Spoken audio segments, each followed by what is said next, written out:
大家好，下面我们一起来看一下这道题。因式分解 2x 立方加 x 平方减 13x 加6。我们看一下这道题该怎么去进行因式分解呢？你看这个 x 的最高指数为3，像这种次数不太高的话，我们可以用公式法，比如说平方差公式、完全平方公式、立方差公式、立方和公式，或者是拆项法和添项法。首先我们看一下它有没有整数根，我们最好用四根法来找。如果说能找出其中一个整数根，我们再用公式法来对它进行因式分解，就比较简单了。怎么用四根法呢？我们可以令这一串让它等于0，我们令这个 2x 立方加 x 平方减 13x 加6等于0，然后用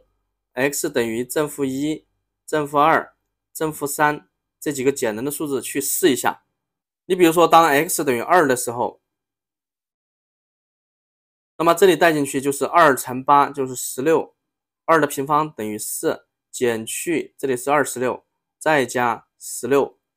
我们看一下啊，这个20加6的话正好等于26， 26减26是不是正好等于0？说明我们这个 x 等于2，它是我们这个方程的一个根。那么我们这一串整式里面它就一定有一个因式是 x 减2，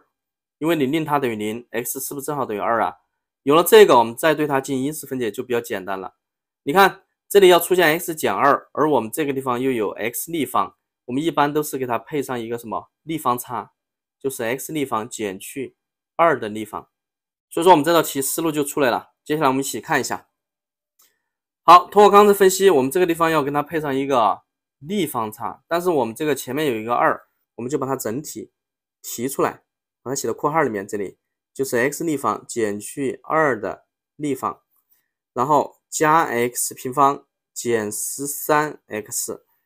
好，然后我们这个常数我们看一下，这里是减8，然后乘2的话就是负的16，但是我们这儿要得到6，所以说我们这儿要加上22，这样的话我们这个整式大小没改变。接下来的话我们就对这个进行因式分解，我们把它提一个2出来，这就是 x 减2乘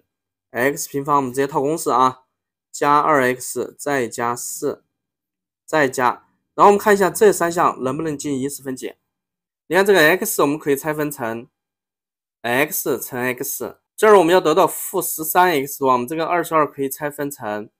负11乘负2，然后交叉相乘再相加，是不是正好得到负 13x？ 所以说我们这个地方可以用十字相乘法对它进行因式分解，它可以写成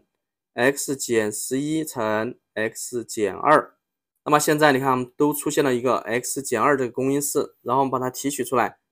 就是 x 减2。好，这个括号大家自己去整理，把它乘进去，然后再加上这个，它就等于 2x 平方加 5x 再减3。那么现在的话已经分解成两个整式相乘的形式了，这个很明显它只有2项啊，它不能再进行因式分解了。但是这个地方有3项，我们看一下它还能不能继续进行因式分解。用同样的方法，你看这个 2x 平方我们可以拆分成 2x 乘 x， 这里要得到 5x 的话，我们这个地方只能写成3乘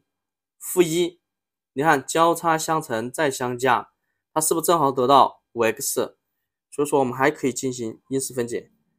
x 减2乘 2x 减1，然后再乘 x 加3。那么到这一步的话，我们才算是把它因式分解成功了。